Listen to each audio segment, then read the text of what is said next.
لله وكفى وسلام على عباده الذين اصطفى أما بعد فعن أبي هريرة رضي الله عنه قال قال رسول الله صلى الله عليه وسلم إذا عظمت أمتي الدنيا نزعت منها هيبة الإسلام وإذا تركت الأمر بالمعروف والنهي عن المنكر حرمت بركة الوحي وَإِذَا تَسَابَّتْ أُمَّتِي سَقَطَتْ مِنْ عَيْنِ اللَّهِ۔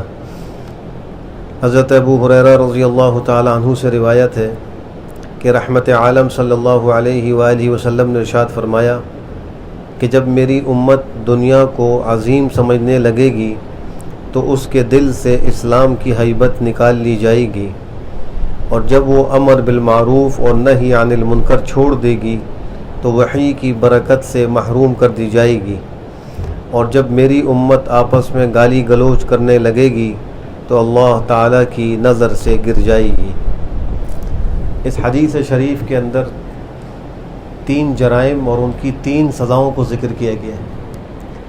سب سے پہلا جرم یہ ہے کہ امت مسلمہ جو اتنی عظیم الشان امت ہے کہ قرآن کریم میں اللہ سبحانہ وتعالیٰ نے اس امت کے ایک ایک فرد کو خطاب کر کے یوں فرمایا کہ کنتم خیر امت اخرجت للناس، کہ تم بہترین امت ہو جو لوگوں کی نفع رسانی کے لیے نکالے گئے ہو۔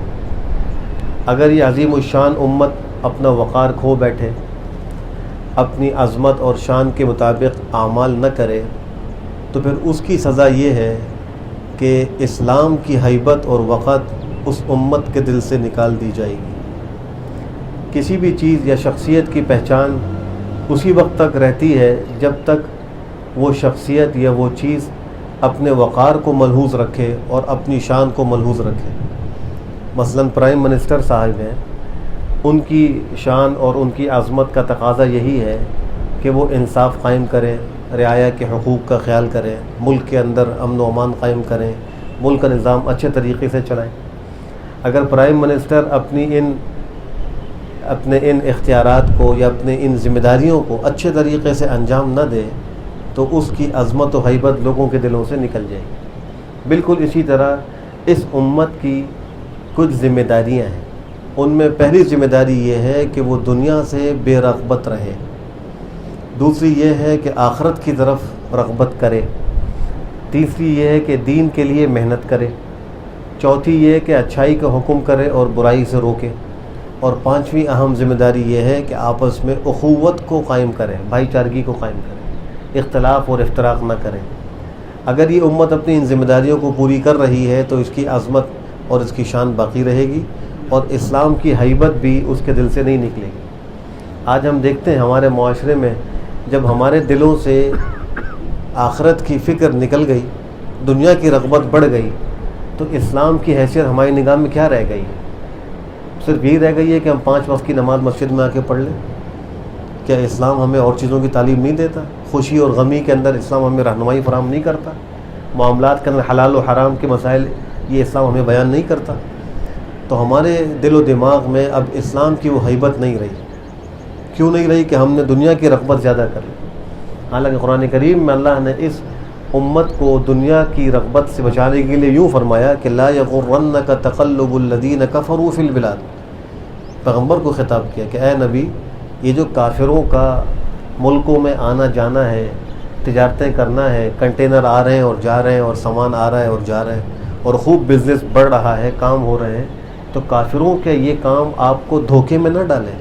لا یغرنک تقلب الذین کفروا فی البلاد، متاع قلیل، تھوڑا سا فائدہ اٹھانا ہے، یعنی کافر جو کچھ کر رہے ہیں یہ متاع قلیل ہے۔ ثم مأواہم جہنم، پھر ان کا ٹھکانہ جہنم ہے، وبئس المہاد، اور وہ بہت ہی برا ٹھکانہ ہے۔ تو اس طریقے سے امت کے اندر جو دنیا کی رغبت پیدا ہوئی اس کو نکالنے کے لیے اللہ نے ارشاد فرمایا کہ ان میں آخرت کی رغبت پیدا ہو جائے۔ مفسرین اور محدثین نے اس کا ایک معنی یہ بھی لکھا ہے کہ جب امت اپنی شان کو نہیں پہچانے گی، اپنی ذمہ داریوں کو ادا نہیں کرے گی، تو کافروں کے دل سے امت کی ہیبت نکل جائے گی۔ پہلا معنی تو یہ تھا کہ امت کے دلوں سے اسلام کی ہیبت نکل جائے گی، اور دوسرا معنی یہ کہ کافروں غیر مسلموں کے دل سے امت مسلمہ کی ہیبت نکل جائے گی۔ آج یہ ہو رہا ہے، مسلمانوں کو عالم کے اندر کتنا حقیر سمجھا جاتا ہے، تو یہ اسلام کی وجہ سے نہیں ہے، یہ ہماری غلطیوں کی وجہ سے، ورنہ یہی اسلام صحابہ کرام کو حاصل تھا اور وہ دنیا پر حکومت کرتے تھے۔ قیصر و کسریٰ کی اس وقت کی سپر پاور کہلانے والی طاقتیں ان کے آگے سر نگوں تھیں، اس لیے کہ صحابہ کرام نے جو امت مسلمہ ہونے کی ذمہ داریاں تھیں ان کو پورا ادا کیا تھا۔ اور دوسرا جرم یہ ذکر کیا ہے کہ جب یہ امت اچھائی کا حکم کرنا چھوڑ دے گی اور برائی سے روکنا چھوڑ دے گی تو پھر اس امت پر اللہ کی طرف سے مختلف عذابات آئیں گے، پھر وحی کی برکت سے محروم ہو جائے گی۔ اس حدیث میں تو خاص یہ فرمایا کہ وحی کی برکت سے ہی محروم ہو جائے گی۔ اب وحی کی برکت کیا ہے؟ وحی کی برکت ہے قرآن و حدیث کا فہم، اس کو سمجھنا۔ وحی کی برکت ہے قرآن و حدیث پر عمل کرنا۔ وحی کی تیسری برکت یہ ہے کہ قرآن کریم نے جو بشارتیں دی ہیں اور جناب نبی کریم صلی اللہ علیہ وسلم نے جو بشارتیں دی ہیں ان پر خوش ہونا، اور جن چیزوں سے ڈرایا ہے ان سے ڈرنا، یہ وحی کی 3 برکتیں۔ نمبر 1 قرآن و حدیث کا فہم اور سمجھنا، نمبر 2 قرآن و حدیث پر عمل کرنا، نمبر 3 قرآن کریم کے وعدوں پر اور نبی کی بشارتوں پر خوش ہونا، اور جن چیزوں سے منع کیا ہے اس سے ڈرنا۔ آج دیکھیں کہ جب ہم نے اچھائی کا حکم کرنا چھوڑ دیا، برائی سے روکنا چھوڑ دیا، تو قرآن و حدیث کا فہم کتنا ہے ہم اور آپ جانتے ہیں، قرآن و حدیث پر کتنا عمل ہے سب جانتے ہیں، اور وعدہ خداوندی پر ہم کتنا خوش ہوتے ہیں، اور وعدہ رسول پر کتنا خوش ہوتے ہیں، اور ان کی وعیدوں پر کتنا ڈرتے ہیں، یہ ہر شخص خود جانتا ہے۔ تو یہ نقد سزا ہے اس جرم کی۔ اور تیسرا جرم یہ فرمایا کہ جب آپس میں امت کے لوگ گالم گلوچ کریں گے، لڑائی جھگڑا ذرا سا ہو، زبانوں پر گالیاں ایسی چڑھی ہوئی ہیں کہ بات بات پر لڑائی نہ بھی ہو، عام گفتگو میں عوام الناس کا حال یہ ہے کہ بات کا آغاز گالی دے کر کرتے ہیں، ہماری زبانیں اتنی خراب ہو گئی، تو اس کا انجام و سزا اس کی یہ ہے کہ اللہ کی نگاہ سے امت گر جائے گی، اور جب اللہ کی نگاہ سے گر گئے پھر دنیا کا کیا ہے۔ تو ہمیں چاہیے کہ ہم ان 3 جرائم پر غور کریں، اگر ان میں کوئی جرم ہمارے اندر ہے تو فوراً اس سے توبہ کریں۔ اللہ ہمیں بہتر عمل کی توفیق نصیب فرمائے۔ الحمدللہ یا رب لک الحمد۔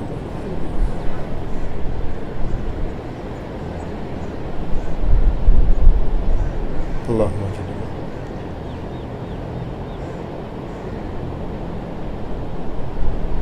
اللهم صل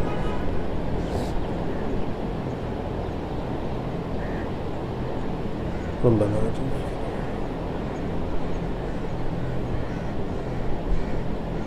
برحمتك يا أرحم الراحمين۔